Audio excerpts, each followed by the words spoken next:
جی آپ یہ دیکھیے کہ یہ جو آئیڈیا ہے نا آف ڈیفائننگ اے مسلم، یہ بڑا مسئلے کا جڑ ہے، یہ ٹھیک ڈیفائننگ اے مسلم.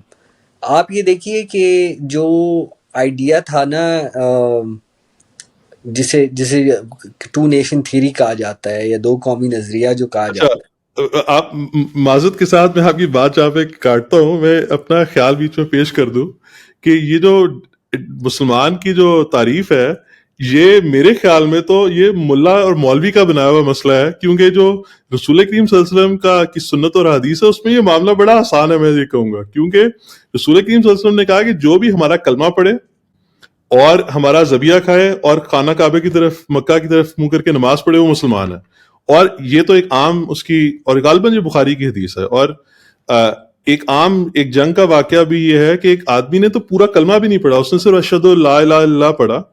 اور آگے جو کلمے کا حصہ محمد رسول اللہ صلی اللہ علیہ وسلم اس نے وہ بھی نہیں پڑھا. اور ایک مسلمان نے اس کوئی سمجھ کے کہ یہ موت کے ڈر سے اشہد لا الہ الا اللہ کا اقرار کرا ہے، تو اس نے قتل کر دیا. اور رسول کریم صلی اللہ علیہ وسلم بعد میں اس کے اوپر اتنا، اس مسلمان کے اوپر اتنے شدید ناراض ہوئے، اتنا ان کو یہ بات ناگوار گزری کہ وہ مسلمان کہتے ہیں کہ مجھے، چونکہ وہ مسلمان تھے اور رسول کریم صلی اللہ علیہ وسلم سے محبت رکھتے تھے، تو انہوں نے کہا کہ مجھے دل میں آیا کہ کاش میں آج تک مسلمان ہی نہ ہوا ہوتا تاکہ مجھے رسول کریم صلی اللہ علیہ وسلم کی یہ جو غصہ کا سامنا کرنا پڑا ہے اور ان کی ناراضگی کا سامنا کرنا پڑا ہے، یہ مجھے نہ کرنا پڑتا. تو میں بیان کرنا چاہتا تھا کہ مسلمان کی ڈیفینیشن اور فی زمانہ احمدیوں کے مطابق بڑی آسان ہے. جو آدمی اپنے آپ کو مسلمان کہتا ہے یا اپنے آپ کو کلمہ پڑھتا ہے وہ مسلمان ہے. باقی اس کی ایچ میچ میں جانے کی یا اس کی نٹی گریٹیز میں جانے کی ضرورت دوسرے شخص کو نہیں ہے، کیونکہ وہ خدا تعالیٰ اور انسان کا معاملہ ہے. اگر وہ صحیح مسلمان ہے یا نہیں ہے، یا خدا نخواستہ منافق ہے، جو بھی اس کا معاملہ ہے، ہر انسان نے اپنی قبر میں جانا ہے. میری قبر میں تو نہیں کسی نے جانا جو میں اس کے پیچھے پڑا رہا ہوں کہ بھئی تم صحیح مسلمان ہو یا نہیں. لیکن سوری، پلیز آگے چلیے، آپ کچھ فرما رہے تھے. نہیں بالکل یہی بات ہے. آپ یہ دیکھیے کہ جو کلچرل فیکٹرز تھے نا، جی جیسے کہ آپ نے حدیث کا بھی بیان کیا، but just to give you an example, اگر آپ دو قومی نظریے کو اٹھا کے دیکھیں، جی اس کے چند وہ ہیں نا، اٹس اے لائرز آرگیومنٹ، جی اٹس اے لائرز آرگیومنٹ کہ وہ کیس بنایا گیا کہ کیوں مسلمان جو ہیں وہ قوم ہیں، کمیونٹی نہیں ہے بلکہ ایک ٹھیک، نیشن. اور اس بالکل کا مقصد یہ تھا کہ جو ہے ایکول پیرٹی لانے کے لیے ہندوؤں کے ساتھ، کہ جب بالکل نیشن ٹھیک ہے. ہوگی تو وہ پھر آؤٹ ووٹ نہیں ہو سکتے، but that's a separate issue. لیکن ٹو نیشن تھیوری کے جو خد و خال ہیں، جو کہ بار بار کی، چاہے آپ جناح صاحب کی 1940 کی تقریر اٹھا کے دیکھ لیں جو انہوں نے دی تھی لاہور میں، یا پھر آپ اس سے پہلے چلے جائیں رحمت علی کی بات کر لیں، جی تو جو ٹو نیشن تھیوری کے خد و خال ہیں وہ سارے کے سارے کلچرل ہیں. یعنی کہ آپ کا بالکل کیا ٹھیک ہے. نام ہے، بالکل ٹھیک. آپ کے پھر اور کیا باتیں ہو رہی، آرکیٹیکچر کی بات ہو رہی تھی، لینگویج کی بات ہو رہی، بات ناموں کی بات ہو رہی تھی، رہن سہن کی بات ہو رہی تھی. کہیں بات جو ہے وہ یہ نہیں ہو رہی تھی کہ جی آیا وہ نماز پڑھتا ہے یا اس کی کیا بلیف ہے یا اس کا پرسنل فیتھ کیا ہے. یہ کسی جگہ پہ بھی ٹو نیشن تھیوری کے اندر پرسنل فیتھ کے تھیولوجیکل ایشوز کی بات نہیں ہوئی. بالکل ٹھیک ہے. بات ہوئی ہے کلچرل فیکٹرز کی، اور اس سے میں یہ کہوں گا کہ اٹ واز اباؤٹ ہاؤ، یہ صرف نہیں کہ جو ہے آپ یہ دیکھیے کہ اس سے بھی براڈر ڈیفینیشن، یہ کہنا کہ آپ مسلمان ہیں، اس میں تو یہ ہے کہ اگر آپ کو عمومی طور پہ اگر مسلمان سمجھا جاتا ہے تو آپ مسلمان ہیں. آپ مسلمان ہیں. بالکل. یعنی کہ آپ کا نام اگر جو ہے محمد علی جناح ہے، اور آپ یہ دیکھیے تو آپ مسلمان ہیں. ہاں تو آپ مسلمان ہیں. اب اس سے قطع نظر کہ جناح صاحب جی آپ کو پتہ ہے ان کے بارے میں، ہمدانی صاحب اس میں ایک ذکر کرتا چلوں یہاں پہ، یہی اسی پہلو کے ایک اور طریقے سے بیان کرنے کا، سوچنے کا طریقہ، کہ مثال کے طور پہ میں بلال ہوں. اگر میں لندن میں یا نیو یارک میں یا کسی اور اس طرح کے ملک میں جاؤں اور کسی کو اپنا تعارف کراؤں، تو جو آدمی معمولی سا بھی اسلام کے بارے میں علم رکھتا ہے، اور وہ خود ہو سکتا ہے وہ عقیدے کے لحاظ سے مسیحی ہو یا یہودی ہو یا لا مذہب ہو، جو بھی اس کا مذہب ہو، یا اگر وہ نہیں بھی جانتا اسلام کی بنیادی چیزوں کو اگر وہ انٹرنیٹ پہ گوگل کی سرچ کرے تو اسے سمجھ آ جائے گی کہ بلال مسلمانوں کا نام ہے. اب اس کو اس سے کوئی پرواہ نہیں ہے کہ بلال احمدی ہے یا بلال دیوبندی ہے یا بریلوی ہے یا اہل حدیث ہے یا بلال جماعت اسلامی کا مودودی کا پیروکار ہے یا طاہر القادری کا پیروکار ہے. اس کے لیے تو بلال مسلمان ہے. تو اسی طرح جو انڈیا کے مسلمان ہیں, انڈیا کے جو ہندو ہیں یا اور جین ہیں یا اور مذاہب کے لوگ ہیں وہاں پر, ان کے نزدیک تو یاسر بھی مسلمان ہے, یاسر لطیف حمدانی, بلال باجوہ بھی مسلمان ہے, محمد علی جناح بھی مسلمان ہے. ان کو اس سے کوئی غرض نہیں ہے کہ ان کے آپس کے فرقوں کے یا مسالکی مسائل کیا ہیں یا یہ کس کو حقیقی مسلمان سمجھتے ہیں کس کو نہیں سمجھتے. تو اس لیے بڑا ضروری ہے کہ مسلمان جو سارے جو غیر مسلموں کے نزدیک مسلمان ہیں وہ آپس میں اپنا اتحاد رکھیں, کم از کم سیاسی اتحاد رکھیں, کم از کم سوشل اتحاد رکھیں, معاشرتی اتحاد رکھیں. ورنہ اگر وہ ایک دوسرے کو یہی لگے رہیں گے کہ کون صحیح مسلمان ہے, کون غلط مسلمان ہے, کون حقیقی مسلمان ہے, کون نہیں ہے, یا کون منافق ہے, تو وہ تو ہر وقت تتر بتر رہیں گے, ہر وقت لڑائی کرتے رہیں گے. اور یہ ہمارے سامنے, ہم نے پاکستان میں اپنے سامنے ہوتے دیکھا ہے. مطلب ہر محرم میں وہاں پہ جناب پولیس کی اور رینجرز کی اور آرمی کے ٹرک بھی موجود ہوتے ہیں اہل تشیع کی جو پروسیشنز ہیں ان کی حفاظت کے لیے. اور مسلمان ملک ہے, ان کو اپنے ہی لوگوں سے خطرہ ہے. اور اس خطرے کی وجہ سے ہی یہ جو پاکستان میں احمدیوں کے شروع کر کے یہ بات شروع ہوئی کہ جی کون مسلمان ہے, مسلمان کی تعریف بتاؤ. یہ بات جس طرح سے آپ نے ذکر کیا کہ قائد اعظم نے جو اس زمانے جو آپ نے کہا کہ وہ انہوں نے وکالت کے لحاظ سے, قانون کے لحاظ سے وہاں پہ انہوں نے اس کو لکھا, لیکن عام فہم زبان میں جو مسلمان کا نام ہے, جس کا نام مسلمانوں والا ہے, جو مسلمان سمجھا جاتا ہے, وہ مسلمان ہے. بالکل. اور یہی تھی. دیکھیے میں آپ کو اس میں بتاتا چلوں کہ 1944 میں کورسپونڈنس ہوئی جناح صاحب کی اور گاندھی جی کی. اچھا, اس میں گاندھی نے اسپیسیفکلی پوائنٹڈلی ایک کویشچن پوچھا کہ جب آپ لفظ مسلمان یوز کرتے ہیں تو آپ کا مطلب کیا ہے, کون ہے؟ اور جناح صاحب نے اس کے اوپر کہا کہ آپ مجھ سے کیسا سوال پوچھ رہے ہیں, جو مسلمان سمجھا جاتا ہے وہی مسلمان ہے. ٹھیک ہے, تو کہنے کا مقصد یہ ہے کہ یہ ڈیفینیشن جو ہے, یہ ڈیفینیشن کا یہ تو اس نے اس طرح کی ڈیفینیشن سے, اور یہ آپ دیکھیے منیر رپورٹ جو تھی 1954 میں آئی تھی, منیر رپورٹ جی, اس میں اس چیز کا بڑا کلیئر ہو گیا ہے کہ مسلمان کی کوئی ڈیفینیشن پاسبل نہیں ہے ایک جس پہ سارے لوگ اگری کریں. کوئی ڈیفینیشن ہے مولویوں کے نزدیک میں بولتا چلوں, ہاں جی, مطلب یہ کوئی ایک تھیولوجیکل ڈیفینیشن آپ بنا لیں مسلمان کی, وہ پاسبل نہیں ہے. آپ کو جو ہے لوگوں کو ان کے ورڈ پہ لینا پڑے گا. اگر کوئی کہتا ہے کہ وہ مسلمان ہے تو مسلمان ہے, اگر کوئی سمجھا جاتا ہے کہ وہ مسلمان ہے. بالکل. اب میں اگر نہ کہتا ہوں, اور یہ اس میں ایسے آپ کو میں بتاؤں کہ مسلم لیگ کے اندر ایسے لوگ تھے جو شاید دیریے تھے, مطلب ان کو ٹھیک ہے, لیکن ان کو مسلمان سمجھا جاتا تھا. اور اس کا اگزامپل میں نے آپ کو دیا, سب سے بڑا اگزامپل اسکندر مرزا کا ہے. اسکندر مرزا صاحب جو تھے وہ پاکستان موومنٹ میں بھی تھے, اور اس کے بعد انہوں نے پاکستان کے پہلے صدر بھی بنے, اور اسلامی جمہوریہ پاکستان کے صدر بنے 1956 میں. لیکن وہ جو تھے, he was not a practicing Muslim, he was completely irreligious. تو بات یہ ہے کہ یہ چیز ہے, آئی تھنک یہ مسلمان یونٹی مسلمانوں کے لیے بھی خطرناک ہے اس طرح کی کوئی ڈیفینیشن گھڑنا. بالکل, اور ہمارے سامنے موجود ہے جو اس پر, اس قائد اعظم کی اس ہدایت پر نہ عمل کرنے کا نتیجہ جو پاکستان میں ہے کہ پاکستان فوج کو لوگوں کے اوپر جب وہ ایکشن کرتے ہیں تو پھر ان کو خوارج کا لفظ استعمال کرنا پڑتا ہے,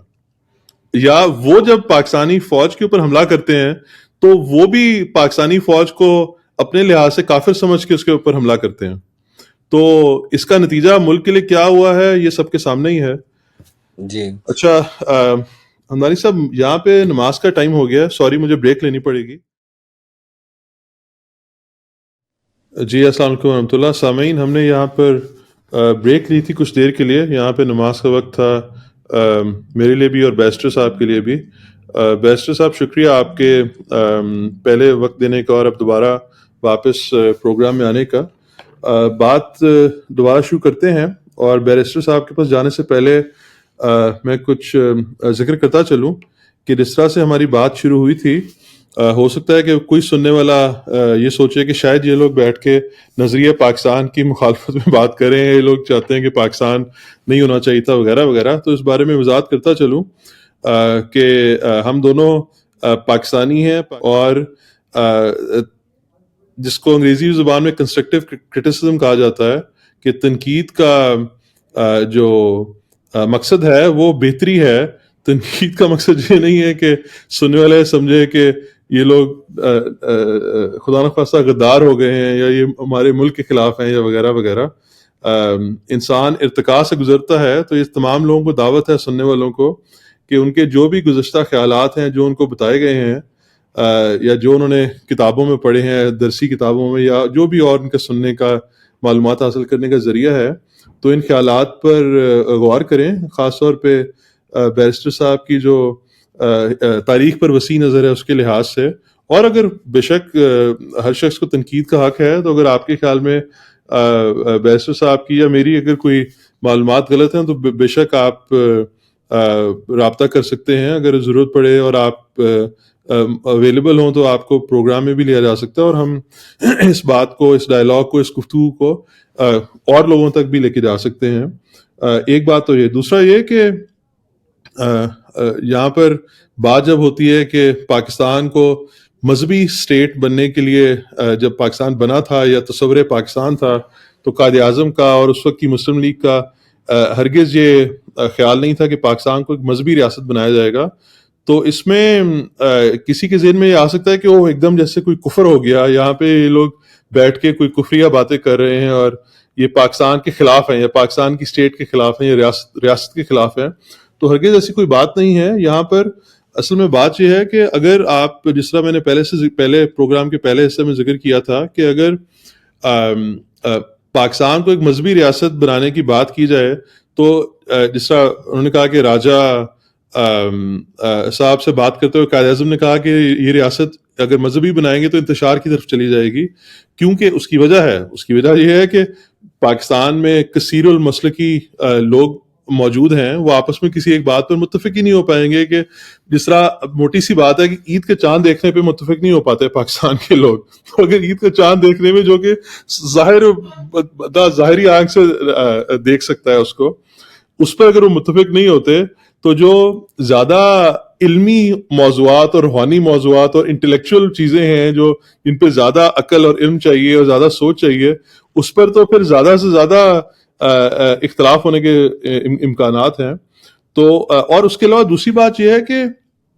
جس طرح پاکستان میں سب لوگ جانتے ہی ہیں کہ پارٹیشن ہوئی 1947 میں، ہجرت ہونے کے باوجود، یعنی کہ موجودہ ہندوستان سے، بھارت سے پاکستان کی طرف لوگوں کی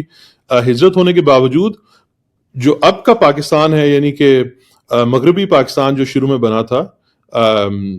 یعنی کہ 1971 کے بعد والا جو پاکستان ہے، اس پاکستان کی اور جو انڈیا میں مسلمان ہیں ان کی آبادی تقریباً آپس میں برابر ہے. تو اگر آپ یہاں پر جس طرح کہا جاتا ہے کہ انگریزی میں کہتے ہیں reaction has an equal reaction, کہ ہر عمل کا ایک رد عمل ہوتا ہے. تو اگر آپ پاکستان میں ایک مذہبی ریاست بنانے کی کوشش کریں گے، تو ظاہر سی بات ہے کہ اس میں یہاں پہ جو ہندو رہتے ہیں وہ اپنے آپ کو محفوظ خیال نہیں کریں گے، وہ اپنے آپ کو آزاد خیال نہیں کریں گے. اگر وہ اپنے آپ کو آزاد خیال نہیں کریں گے، تو پھر جو انڈیا میں رہنے والے ہندو ہیں، اور خاص طور پہ ان کے جو دائیں بازو کی اور انتہا پسند گروہ ہے یا انتہا پسند سوچ ہے، وہ پھر پروان چڑھے گی وہاں پر، اور وہ وہاں کے مسلمانوں پہ ظلم کریں گے، یا مسلمانوں پہ ظلم کرنے کی کوشش کریں گے، اس کا سوچیں گے. اس لیے پاکستان کی جو حکومت ہے، یہ اس کے لیے اور پاکستان کے چلانے والوں کے لیے بڑا نازک معاملہ ہے کہ حکومت کو ایسے لے کے چلا جائے جس میں جس طرح بیرسٹر صاحب ذکر کر رہے تھے کہ لبرل ڈیموکریسی کا، کہ وہ ایک ایسی ریاست ہو جس کا ریاست کا اپنا کوئی مذہب نہ ہو. اور ہاں، کوئی یہ سوچ سکتا ہے کہ وہ ریاست کا اگر مذہب نہیں ہوگا تو یہاں پر جس طرح وزیر اعظم یا صدر کوئی غیر مسلم بن سکتا ہے، یا کوئی جس طرح وہ مولوی بول دے گا جی کافر کو ہم نہیں، کافر کی حکومت ہم تسلیم نہیں کریں گے یہاں پہ. تو اس پہ میں عرض کرتا چلوں، اور بیرسٹر صاحب آپ پلیز اپنے رائے اگر آپ دینا چاہیں تو ضرور دیجیے گا. کہ جس طرح آج کل کا زمانہ ہے، لندن شہر میں صادق خان وہاں کا مسلمان میئر ہے، تو کیا اس کے میئر بننے سے وہاں پر کیا جو وہاں کے جو مسیحی ہیں یا وہاں کے جو عام جو غیر مسلم ہیں، کیا ان کے مذہب پر یا ان کی صحت پر کوئی فرق پڑ گیا ہے؟ کہنے کا مطلب یہ ہے کہ جو آدمی جس جاب کے لیے کوالیفائڈ ہو یا جس جاب کا اہل ہو، وہی اس جاب پر جانا چاہیے، اس بات کے ماورا کہ اس کا مذہب کیا ہے یا اس کا عقیدہ ہے، کیونکہ وہ اس کے خدا کا معاملہ ہے۔ اور پاکستان کے اندر چونکہ تقریباً 95-96% آبادی مسلمان ہے، مسلمانوں کی ہے، تو اگر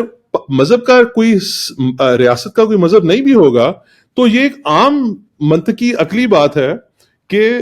وہاں پر جو لوگ ریاست میں اوپر آئیں گے، جو عہدیدار بنیں گے، جو آرمی چیف بنیں گے یا چیف جسٹس بنیں گے یا وزیر اعظم بنیں گے یا اور کلیدی عہدوں پہ جائیں گے، وہ آٹومیٹکلی اکثر مسلمان ہوں گے۔ ہو سکتا ہے کوئی اکا دکا بیچ میں غیر مسلم بھی ہو جائے، اکا دکا مسیحی آ جائے، اکا دکا ہندو آ جائے، اور آنے بھی چاہیے،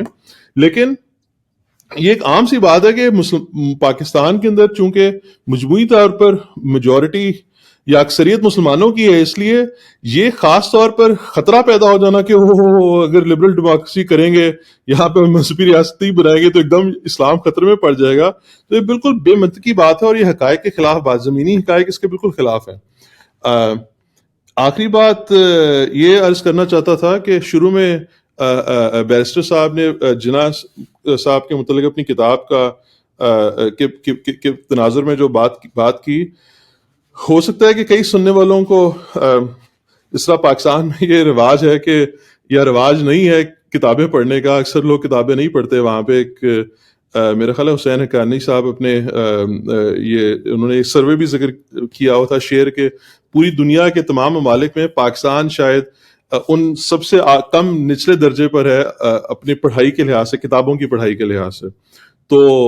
لوگ شاید سمجھیں گے کہ یہ کیا تاریخ کی بورنگ باتیں کر رہے ہیں، تو عرض کرنا چاہتا تھا کہ امریکہ کا ایک پرانے زمانے کا مشہور چیف جسٹس تھا، اس کا ایک کال ہے انگریزی میں کہ a page of history is weightier than a pound of logic، یعنی کہ تاریخ کا ایک صفحہ جو ہے وہ منطق کے 1 کلو سے زیادہ بھاری ہوتا ہے، زیادہ قوی ہوتا ہے اپنی جو وہ تعلیم اور جو وہ آگاہی فراہم کر سکتا ہے یا جو وہ رہنمائی دے سکتا ہے اس کے لحاظ سے۔ اور اسی لحاظ سے اگر آپ جو سارے ہم مسلمان اسلام کی طرف منسوب ہوتے ہیں، قرآن مجید فرقان حمید کے اندر ایک بڑا حصہ جو ہے وہ تاریخی واقعات پر مبنی ہے۔ تو میرے ذہن میں بات اس لیے آئی کہ میں نے کچھ عرصہ پہلے سنا تھا کہیں سے کہ کوئی آدمی پاکستان سے ہی بول رہا تھا کہ جی یہ تاریخ واریخ کے ڈپارٹمنٹوں کو تو بند کر دینا چاہیے اور سارے لوگوں کو کچھ ٹیکنیکی اور انجینئرنگ اور آئی ٹی اور کمپیوٹر اس طرح کی چیزیں پڑھانی چاہیے۔ تو میں نے کہا میں چلتے چلتے ذکر کرتا چلوں کہ تاریخ کو جاننا غالباً ان چیزوں کے جاننے سے، صحیح تاریخ کو جاننا، کنکاکٹڈ یا جھوٹی اور کسی پروپیگنڈا والی تاریخ نہیں، لیکن صحیح تاریخ کو جاننا اور اس سے ایسے نتائج اخذ کرنا جس سے آگے کی رہنمائی لینا، یہ غالباً انجینئرنگ اور آئی ٹی اور اس طرح کی چیزیں پڑھنے سے زیادہ مفید ہو سکتا ہے۔ جی بیرسٹر صاحب۔ جی آئی تھنک آپ کی باتیں بالکل درست ہیں، میں کمپلیٹلی اگری کرتا ہوں۔ بات یہ ہے جی کہ آبویسلی جب ہم یہ بات کرتے ہیں، جو میں نے باتیں کی ہیں پاکستان کی، تو یہ آبویسلی ہم بہتری چاہتے ہیں پاکستان کی۔ ہم دیکھیں، اور اگر یہ حقائق آتے ہیں سامنے جناح صاحب کے بارے میں کہ وہ کتنی انہوں نے کوشش کی کہ ہندوستان متحد رہ سکے، اور یہاں تک کہ G H M Seervai India کے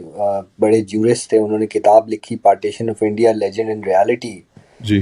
اور اس کتاب کے اندر وہ لکھتے ہیں کہ جناح صاحب جو تھے وہ بنانا چاہتے تھے، وہ ہی تھے جو یونائٹڈ انڈیا کے لیے اینڈ تک کھڑے رہے، بلکہ کانگریس والے جو تھے انہوں نے پارٹیشن کیا۔ تو کہنے کا مقصد یہ ہے کہ پاکستان اور پارٹیشن جو ہے، دونوں کو آپس میں گڈ مڈ کرنا شاید درست نہیں ہے۔ پاکستان کی ڈیمانڈ یا پاکستان کی کا مطالبہ جو ہے از ناٹ نیسیسریلی پریڈیکیٹڈ کہ جی وہ پارٹیشن ہی ہونی تھی۔ تو ایک تو یہ بات ہے آئی تھنک، اور دوسرا ہاں آپ وہ کہہ رہے تھے میرا خیال ہے کہ مسلمانوں کی تعداد کس طرف کتنی ہے، آئی تھنک تھوڑی کم ہے انڈیا کی، آئی تھنک پاکستان کی اباؤٹ 220 ملین ہے، اور انڈیا کی میرا خیال ہے 190 سے 200 ملین کے درمیان مسلمانوں، تقریباً 19-20 کروڑ وہاں پہ اور ہماری تقریباً 22-23 کروڑ اس طرح سے ہے۔ 23 کروڑ کی ہے اس طرح۔ لیکن بات یہ ہے کہ یہ مسئلہ ایک تو obviously that's still a huge number، لیکن اس سے زیادہ بڑی بات یہ ہے کہ آپ یہ دیکھیں کہ ہمارے لیے پاکستان کے لیے کتنا امپورٹنٹ ہے کہ ہم انکلوسیو رہیں اور ہم ایک لبرل ڈیموکریسی بنے. اور وہ بات پھر وہیں آ جاتی ہے کہ پاکستان کا مذہبی ریاست بننا جو ہے وہ مسلمانوں کے لیے سب سے زیادہ نقصان دہ. بالکل بالکل. سب سے زیادہ نقصان اس کا مسلمانوں کو ہوتا ہے کیونکہ آپس میں جیسے ہم نے اس وقت سے بات کرتے آ رہے ہیں کہ ایک لڑنے کی کیفیت جو پیدا ہوتی ہے وہ اسی وجہ سے ہوتی ہے. اور یہی پاکستان کا رائے ایشو اور یہی وہی بات ہماری ڈیفینیشن پہ ہم بات کر رہے تھے پہلے, جی ڈیفینیشن مسلم پہ. تو جو ڈیفینیشن آف مسلم ہے اس پہ اگر قائم رہیں, جس پہ قائم اس وقت ہم کھڑے ہیں, وہ تو از انورکیبل, جی جی جی. وہ نہیں چل سکتی کیونکہ اس کی وجہ یہ ہے کہ اس سے نئے مسئلے اٹھیں گے. اب آپ آگے دیکھیں گے کہ یہ باقی فرقوں کے ساتھ بھی یہ کام چلے اور گا. اور ہمداری بیرسٹر صاحب, ابھی تو جو فی الوقت جو مسلمان کی تعریف بنائی گئی ہے وہ نفی میں بنائی گئی ہے, یعنی کہ مسلمان وہ ہے جو احمدی نہیں ہے یا قادیانی نہیں ہے یا جو مرزا غلام احمد کو کسی بھی طرح سے خدا تعالیٰ کا بھیجا ہوا نہیں مانتا. اس کے یعنی کہ عام طور پر دنیا میں ہر جگہ پر جو کسی بھی چیز کی کسی بھی نقطے کی تعریف یا کسی مضمون کا کچھ اس کی تشریح کی جاتی ہے تو وہ عام طور پر مثبت انداز میں کی جاتی ہے کہ میں انسان ہوں. اگر کسی سے پوچھا جائے کہ انسان کیا ہے تو وہ کہے گا کہ ہاں انسان ہے وہ جو بولتا ہے, انسان وہ ہے اس کی 2 آنکھیں ہیں, ناک ہے, کان ہے, اس کے جذبات ہیں وغیرہ وغیرہ. اگر کسی سے پوچھا جائے کہ تم انسان کیا ہے, وہ کہ انسان وہ ہے جو کتا نہیں ہے تو اس سے تو بات نہیں سمجھ آتی کہ انسان کیا ہے. ٹھیک ہے انسان کتا نہیں ہے, انسان گھوڑا نہیں ہے وغیرہ وغیرہ, لیکن عام طور پر جو تعریف ہے عام دنیا کے معاملات میں بھی وہ مثبت انداز میں مثبت رنگ میں چیزوں کی جاتی ہے, وہ نفی میں نہیں کی جاتی. پاکستان وہ واحد شاید دنیا کا ملک ہے جہاں پر مسلمان کی تعریف اول تو کی گئی ہے, کیونکہ اور دنیا میں شاید کسی ملک کے قانون میں تعریف نہیں بتائی گئی, اور جو جی تعریف کی بھی گئی ہے وہ نفی میں کر دی گئی ہے کہ مسلمان وہ ہے جو آمدی نہیں ہے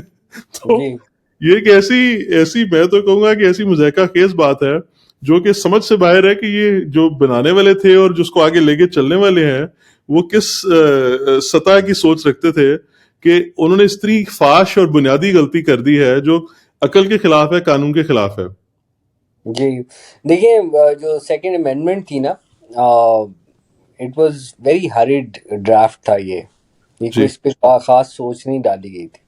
لیکن اس میں انہوں نے کہا تھا کہ سیکنڈ امینڈمنٹ میں کہ یہ for the purposes of law and constitution ہے. جی جی اس میں یہ کہا گیا تھا, اس میں بات اس سے لا اینڈ کانسٹیٹیوشن کہنے سے مقصد یہ تھا جس کا لب لباب جو بات کا تھا کہ ان کا کہنے کا مقصد تھا کہ جو احمدی ہیں چاہے وہ قادیانی ہوں یا لاہوری ہوں جی. دونوں پھر بات کر کے وہ وزیر اعظم یا صدر نہیں بن سکتے, ٹھیک ٹھیک ٹھیک ٹھیک جیسے کہ باقی نہیں بن سکتے, غیر مسلم نہیں بن. ٹھیک ٹھیک ٹھیک ہے, تو یہ تھی اس کی جو الٹیمیٹلی پیچھے جو منطق یا اس کی جو وجہ تھی آپ کے خیال میں. وجہ اس میں. ہاں جی. ٹھیک اور مطلب اس کے اور محرکات تو کئی تھے اس کی امینڈمنٹ پاس ہونے کے, ٹھیک ٹھیک. لیکن جو اس کا افیکٹ تھا وہ یہ تھا کہ اس کے اوپر یہ اب جو نیا اس کے بعد آبویسلی اس نے بات نے بگڑنا ہی تھا وہاں سے, اور کیونکہ پہلی بنیادی غلطی ہے ڈیفینیشن ڈالنے کی. لیکن ڈیفینیشن کے بعد بات یہاں سے 84 میں جب یہ ہوا تو آپ یہ دیکھیے کہ 84 کے اندر جو قانون آتا ہے وہ صرف لا اینڈ کانسٹیٹیوشن کی بات نہیں کر رہا نا, وہ بات کر رہا ہے ایون اپنی پریکٹس کی. ٹھیک ٹھیک. پروفیس پریکٹس اینڈ پروپیگیٹ کا جو فنڈامنٹل رائٹ ہے, پاکستان کا آئین جو ہے اس کا آرٹیکل 20 جو ہے وہ رائٹ دیتا ہے to practise to profess practise and propagate. جی جی یہ ہر شہری کو رائٹ ہے چاہے وہ کسی بھی مذہب سے تعلق رکھتا ہو. لیکن اس میں مسئلہ یہاں آ جاتا ہے کہ اس کے اندر عجیب قسم کی جو ہے کانسٹیٹیوشنل انٹرپریٹیشن کرتے ہیں لوگ. وہ اس کے پیچھے لکھا ہوا ہے subject to law and morality, تو وہ سبجیکٹ ٹو لا جو ہے اس کے اندر کہتے ہیں کہ چونکہ ہم نے قانون بھی بنایا ہوا ہے اس لیے یہ فنڈامنٹل رائٹ ایگزسٹ نہیں کر سکتا. تو اس کا بھی جواب بڑا کلیئر موجود ہے کہ آرٹیکل 8 جو ہے کانسٹیٹیوشن کا وہ جی یہ کہتا ہے کہ کوئی قانون جو متصادم ہو کسی فنڈامنٹل رائٹ کے ساتھ، وہ اچھا قانون جو ہے وہ liable to be struck down ہے۔ اچھا، یہ آپ نے بہت بڑی بات بول دی ہے کہ اس کا مطلب ہے کہ جو آرڈیننس 20 ہے اس کو تو پھر آئین سے اس سے قانون سے حذف کر دیا جانا چاہیے کیونکہ وہ آرٹیکل 20 سے متصادم ہے۔ جی آرٹیکل 20 سے متصادم ہے ریلیجس فریڈم، اور یہ لیکن اس میں مسئلہ یہ تھا نا جی کہ پولیٹیکلی موٹیویٹڈ ججمنٹس جو ہیں وہ آ جاتی ہیں۔ ظہیر الدین ورسز اسٹیٹ میں انہوں نے ایک عجیب سا جو ہے مطلب that judgment is very very problematic, اچھا 1993 کی ججمنٹ ہے، 1993 SCMR 1718۔ جی اس میں جی، انہوں نے اس سوال کا جواب صحیح طرح نہیں دیا تھا۔ اب مسئلہ یہ ہے کہ کوئی ایسا قانون چلیں، آپ نے یہ قانون جو ہے اگر ہے بھی صحیح تو وہ اس کی پھر ریٹروسپیکٹیو امپلیمنٹیشن جو ہے مساجد کے اوپر اور عبادت گاہوں کے اوپر کہ جی ان کے مینار نہیں ہونے چاہیے، یہ سارا کچھ جو ہے قانون کو اور ایکسپینڈ کرتے جا رہے ہیں۔ تو جو اصل 74 میں اصل میں بیرسٹر صاحب میں تو اس پہ یہ کہوں گا کہ یہ جو معاملہ ہے نا وہ قانون کے دائرے سے جو ہے وہ نکلا ہوا ہے، کیونکہ یہ جو مخالفین ہیں احمدیت کے وہ اپنی یا ٹی ایل پی والے یا اور جو بھی ہیں مختلف مواقع پہ مختلف مخالفین سامنے آتے رہے ہیں، وہ اپنی نفرت میں اور اپنے بغض میں اتنے بڑھ جاتے ہیں کہ اب ان کو سمجھ نہیں آتی کہ پھر کس طرح سے قانون کا سہارا لیں، کیونکہ پہلے وہ پولیس کو جب بلاتے ہیں تو کئی دفعہ دیکھا گیا کہ پولیس اس بات میں دلچسپی نہیں رکھتی کہ احمدیوں کو اپنے عبادت گاہ میں عبادت کرنے سے روکے، تو پھر وہ ان پہ پریشر ڈالتے ہیں، ان کے ساتھ بحث مباحثہ کرتے ہیں، پولیس کو پریشر کرتے ہیں کہ نہیں ضرور ان کے اوپر تم کوئی کاروائی کرو۔ اور اسی طرح سے پھر وہ جو جسٹس قاضی فائز عیسیٰ والے کیس کے اندر ہوا، ان کے فیصلے میں ہوا کہ پہلے انہوں نے ایک فیصلہ لکھ کے دیا اور سارے مولوی ان کے خلاف ہو گئے، وہاں پہ جا کے پریشر ڈالا، تو آخر وہ انسان ہے اور ان پہ پریشر جو ہے وہ ان پر کام کرتا ہے۔ اور یہ عام میرا خیال ہے یہ بات تو یہاں سے شروع ہوتی ہے کہ 1984 کے آرڈیننس 20 کی بات ہے، آمریت کا لایا ہوا قانون ہے، وہ اس کے پیچھے جمہوری سوچ جمہوری طریقہ کار ہے ہی نہیں۔ اور ظاہر سی بات ہے کہ جب جنرل ضیاء ایک فوجی آدمی ہے، فوجی آدمی کی ٹریننگ فوج کی لحاظ سے لڑنے کے لیے کی گئی ہے، اس کی ٹریننگ قانون سازی اور حکومت چلانے اور عوام کے اندر ہمواری رکھنے کی اور معاشرے کے اندر امن و امان قائم رکھنے کی اور ملک کو ایسے قوانین بنانے کی جس سے ملک ترقی کر سکے، اس کی اس طرح سے ٹریننگ ہی نہیں ہے۔ تو یہ ایکسپیکٹ کرنا کہ ایک فوج کا عامر مارشل لاء کے ذریعے جو آیا وہ ایک ایسا قانون بنوا سکے گا جو باقی قانون کے ساتھ متفق ہوگا اور ہموار ہوگا اور وہ معاشرے کو ترقی پہ لے کے جائے گا، یہ امید رکھنا ہی جو ہے یہ غلط ہے۔ جس طرح سے آپ کہہ رہے ہیں کہ وہ جو آرڈیننس 20 ہے وہ آئین کے ساتھ متصادم ہے، اور وہ خاص طور پہ احمدیوں اور یا دونوں قادیانی لاہوری دونوں جو احمدیوں کی جماعتیں یا فرقے ہیں یا جماعتیں ہیں، ان کو وہ ان کے عمل کو اس طرح سے ٹارگٹ کرتا ہے کہ آئین خود متصادم ہو گیا ہے اب اس قانون کے بعد۔ جی تو بالکل باقی جو ظہیر الدین ورسز اسٹیٹ والی جو ججمنٹ ہے جس کے اندر جو فیصلے آئے، وہ تو میرا خیال ہے کہ اب جب سے خاص طور پر اب پچھلے 2-3-4 سالوں میں جو ملک کے حالات سامنے آئے ہیں، یہ ہر ایک کو پتہ چل چکا ہے کہ ہمارے جو بدقسمتی سے کہ ہمارے جو ججز ہیں وہ آزادانہ فیصلے نہیں دے پاتے، ان کے اوپر کوئی کہیں نہ کہیں سے پریشر آ جاتا ہے۔ تو جب وہ انصاف سے آزادانہ فیصلے نہیں دے پاتے تو ہر انسان سمجھ سکتا ہے، یہ جو حقانی صاحب نے کتاب لکھی ملٹری اینڈ ملا الائنس، ہر ایک کو پتا ہے کہ جس طرح وہ انٹرنیٹ پر ویڈیوز موجود ہیں کہ جو دھرنے والے آئے دھرنا دے رہے تھے فیض آباد میں، ان کو ایک فوج کا یونیفارم والا افسر، اور غالباً وہ کوئی میجر جنرل کے عہدے پر تھے، وہ ان کو پیسے دے رہے ہیں بجائے اس کے کہ ان کو جو امن و امان میں خلل ڈالنے کے لیے ان کو کہیں پہ پولیس کو کہہ کے جیل میں ڈلوائے، وہ ان کو پیسے دے کے واپس بھجوا رہے ہیں۔ تو میرا خیال ہے کہ اب آہستہ آہستہ عام بہت سارے لوگوں کو یہ بات سمجھ آ گئی ہوئی ہے کہ یہ معاملہ سارا جو ہے وہ مصنوعی طور پر قوم کے اوپر جس طرح کہتے ہیں تھپیڑا گیا ہے، اور قوم کے اوپر جو ہے وہ آرٹیفیشلی ڈال دیا گیا ہے۔ لیکن میرا خیال ہے کہ لوگوں کو یہ سمجھنے کی جو پڑھے لکھے لوگ ہیں پاکستان کے، اور جو obviously جو ملک سے محبت رکھتے ہیں، عوام کی ملک کی ہمدردی رکھتے ہیں، اور اپنا بھی اپنی خاندانوں کا بھی فائدہ چاہتے ہیں، پاکستان میں رہنا ہے، اتنا بڑا ملک ہے، 22-23-24 کروڑ کی آبادی ہے، تو اور جو مقتدر حلقے ہیں، ان ساروں کو مل بیٹھ کے سوچنے کی ضرورت ہے کہ یہ جو قوانین خاص طور پہ احمدیوں کو ٹارگٹ کرنے کے لیے بنائے گئے ہیں، اور اس کے علاوہ بھی جو جنرل ضیاء کے زمانے میں جو حدود آرڈیننس آیا عورتوں کے اوپر بے انتہا ظلم، اور یہ وہ توہین رسالت کا قانون آیا، اور ایسے قوانین ہیں جو دنیا میں اور کہیں پر اس طرح کے قوانین نہیں پائے جاتے. پاکستان وہ واحد ملک ہے جہاں پر اسلام ہر وقت خطرے میں رہتا ہے. پاکستان وہ واحد ملک ہے جہاں پر یہ جو بلاسفیمی کے کیسز، اب وہ جو بلاسفیمی گینگ راولپنڈی میں غالباً یا اسلام آباد میں پکڑا گیا ہے، جس میں وہ ایف آئی اے کے کارکنان ہی ساتھ شامل تھے. یہ ایسی مثالیں پاکستان میں سامنے آتی ہیں جو دنیا میں اور کہیں سامنے نہیں آتی ہے، کم از کم میرے علم میں تو نہیں ہے. نہیں، صحیح کہہ رہے ہیں آپ بالکل. آپ کو ایک اور بات بتاؤں کہ جب جنرل ضیاء نے یہ قوانین پاس کیے، خاص کر جو احمدیوں کا پاس کیا، تو جی کا جو لیگل ایڈوائزرز تھے ان لوگوں جی نے کو، اب میں مطلب یہاں میں کہہ رہا ہوں، انہوں نے شاید اس کو غور کیا اس بات پہ کہ آرڈیننس 20 نہ صرف آرٹیکل 20 کے ساتھ متصادم ہے، ہوں بلکہ آرڈیننس 20 جو ہے وہ قرارداد مقاصد کے ساتھ بھی اچھا متصادم. اچھا وہ میں آپ کو اس کا بتاتا ہوں. اور اس میں قرارداد مقاصد یعنی کہ آبجیکٹو ریزولوشن کے اندر ایک ہے کہ minority shall freely develop their cultures. اچھا ٹھیک ہے، یہ ایک لائن ہے اس میں. اور اگر احمدی مائنورٹی ہیں تو پھر ان کے پاس قرارداد مقاصد کا یہ بھی موجود ہے. ٹھیک ہے، تو اس کا سدباب کرنے کے لیے آبجیکٹو ریزولوشن کو 1984 کے اندر اسی آرڈیننس سے کچھ عرصہ پہلے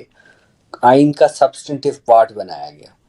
ٹھیک. لیکن جب سبسٹنٹیو پارٹ بنایا گیا تو اس کے اندر سے ورڈ فریلی جو تھا نا جی، اچھا وہ نے حذف کر دیا. یہ کس نے حذف کیا؟ آواز آپ کی بیچ میں کٹ گئی. جنرل ضیاء نے اچھا اچھا یہ لفظ فریلی نکال دیا تھا اچھا ایکٹیو ریزولوشن سے، اور 2A میں جب انہوں نے اس کو سبسٹنٹیو پارٹ بنایا. اچھا، اب سچویشن یہ ہے کہ 18ویں امینڈمنٹ میں ورڈ فریلی جو ہے وہ ریسٹور کر دیا گیا. اچھا اچھا اچھا یہ تو بڑی خوشائند بات ہے. ہاں، تو اس کا مطلب یہ ہے کہ اگر آپ اس پہ غور کریں تو جو آرٹیکل جو آرڈیننس 20 ہے وہ آرٹیکل 20 اور آرٹیکل 2A دونوں کے برخلاف مخالف ہے، سو متضاد ہے. متضاد ہے. تو یہ بالکل متصادم ہے ہر طرح سے. اور الٹیمیٹلی آپ اگر دیکھیں، وہی بات ہے نا کہ اگر کوئی فیئر مائنڈڈ جج ہو جو ڈرے نہ، اور میرا یہ خیال تھا کہ قاضی فائز عیسیٰ ایسا جج ہے جو شاید بالکل نہ ڈرتا اور جو ہے کھڑا رہتا اپنے اچھے فیصلے پہ، جو اچھا فیصلہ کیا تھا پہلے اس پہ کھڑا رہتا. لیکن نہیں، انفارچونیٹلی قاضی فائز عیسیٰ نے بھی بزدلی کا جو ہے مظاہرہ کیا. بیرسٹر صاحب، میرا خیال ہے کہ انہوں نے کوشش کی اس بات پہ، ان کو شاید داد دینی چاہیے کہ انہوں نے کوشش ضرور کی. البتہ آخر کار وہ کیون کر گئے یا اس مولویوں کے جتھے کے ڈر میں آ گئے. بہرحال امید پہ دنیا قائم ہے، اور کسی اور وقت، اس وقت تو پاکستان کے حالات یہ ہیں کہ جس کو انگریزی زبان میں کہتے ہیں فائر فائٹنگ موڈ میں ہے، اور اس طرح کی جو سوچ ہے کہ میڈیم ٹرم یا دور اندیشی کی جو کے لحاظ سے معاملات کو سوچا جائے اور نظام میں ایسی کیا تبدیلی لائی جائے، قوانین میں ایسی کیا تبدیلی لائی جائے. بظاہر تو نہیں لگتا ہے کہ اس وقت یہ ممکن ہے حکومت کے لیے یا مقتدر حلقوں کے لیے سوچنا اور اس پر غور و فکر کرنا. لیکن بہرحال امید قائم ہے کہ لوگ ایسے آئیں گے، اور آگے جیسے نئی نسل بڑی ہو رہی ہے، اور خاص طور پر نئے زمانے میں جب نئے انٹرنیٹ وغیرہ کے ذریعے سے، اور جو ایون جو ڈش یا سیٹلائٹ کے جو ٹی وی چینلز ہیں اس کے ذریعے سے دنیا کا مزید لوگوں کو پتہ چلنا شروع ہوا ہے، تو آہستہ آہستہ لوگ اس بارے میں سوال کریں گے کہ یہ جو 74 کا فیصلہ ہوا، 84 کا فیصلہ ہوا، اور آخرکار اس بات پہ منتج ہے کہ اب ٹی ایل پی والے جمعے کے روز یا عید کے روز اپنی نمازیں چھوڑ کے احمدی مسجدوں کے باہر یا عبادت گاہوں کے باہر کھڑے ہو کے وہاں پہ اپنے جلوس نکال رہے ہیں، اور جلوس نکال رہے ہیں اور پولیس کو بھی اپنے ساتھ جو ہے خوار کر رہے ہیں کہ کسی طرح وہ وہاں پہ آمدیوں کو جو ہے اپنی عبادت کرنے سے روکیں. تو ایسی عجیب و غریب باتیں ہیں جو اگر آپ کسی عام آدمی کو، خاص طور پہ اگر وہ پاکستان سے باہر کسی عام سمجھ والے عقل والے آدمی کو بتائیں تو وہ تو اس بارے میں مانے گا نہیں، بلیو ہی نہیں کرے گا کہ یہ آپ سچ کہہ رہے ہوں گے کہ نہیں آپ مذاق کر رہے ہیں کہ ایسا بھی ہو سکتا ہے پاکستان جیسے ملک میں. لیکن بہرحال یہ ایک کمال کی بات ہے کہ ہو رہا ہے. اور پھر میڈیا جو وہاں پہ چپ سادھ لیتا ہے اور اس بارے میں ان کو ہمت نہیں ہوتی، شاید وہ مولوی سے ڈرتے ہیں، بظاہر یہی بات ہے کہ وہ اس بارے میں کسی قسم کی رپورٹنگ نہیں کرتے. ویسے اگر کوئی ایک بندہ بھی کہیں اور کسی ملک میں ایسا کوئی واقعہ ہو، جس طرح میرے ذہن میں ایک واقعہ آیا ہے کہ رمضان سے پہلے کی بات ہے، فروری یا شاید اوائل مارچ کی بات ہے، جرمنی میں ایک واقعہ ہوا کہ ایک پاکستانی نے وہاں پر ایک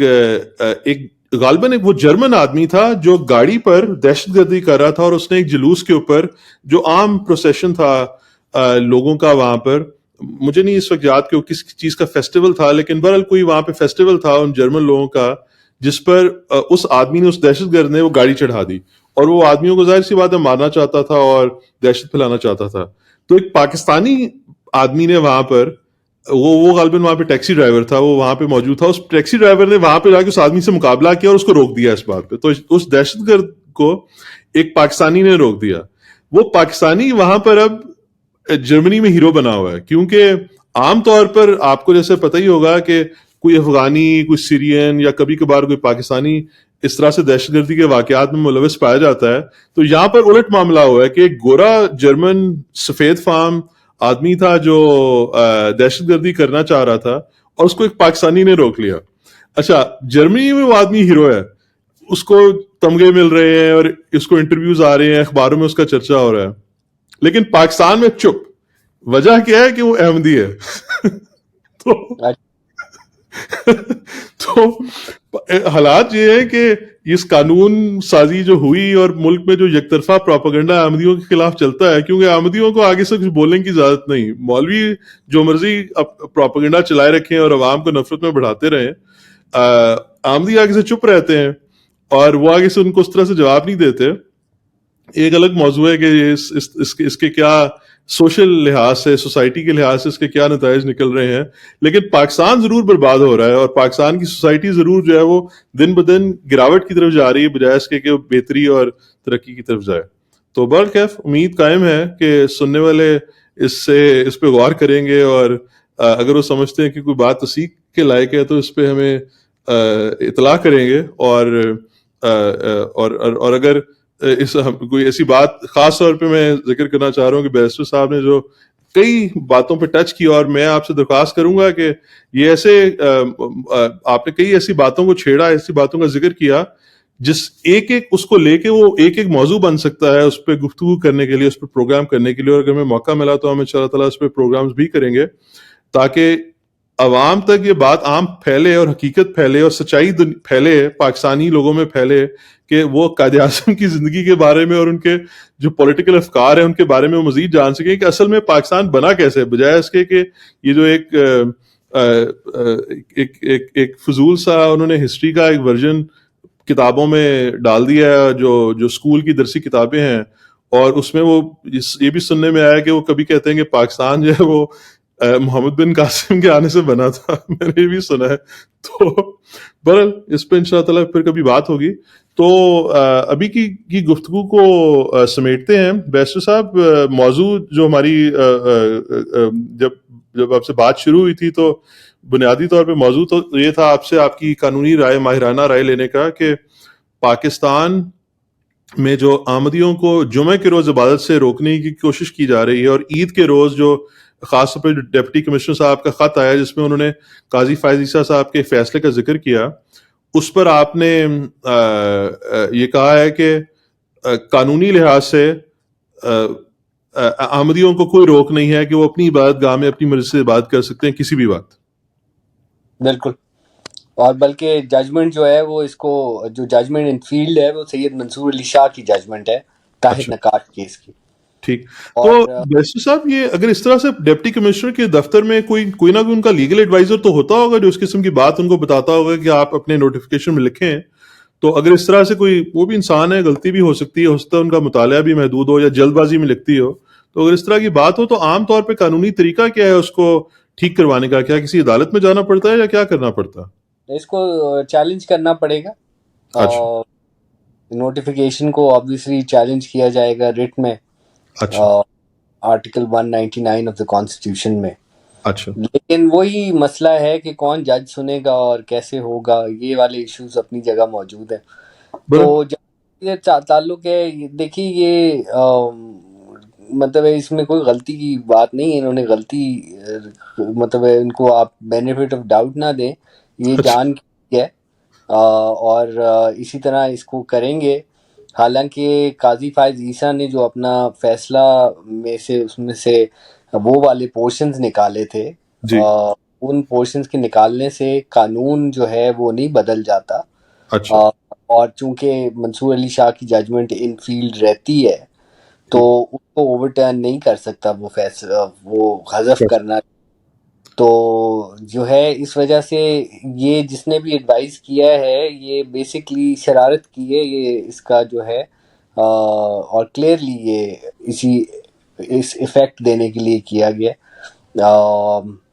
وہی بات ہے نا, میں جیسے جنرل ضیاء الحق کی ہم بات کر رہے تھے کہ ضیاء الحق نے جو ہے فریلی لفظ نکال دیا, ٹھیک ہے. ٹھیک آپ یہ دیکھیں یہی بات ہے نا, اور آپ کو پتہ ہے اس سے پہلے بھی ہم بات کر رہے تھے,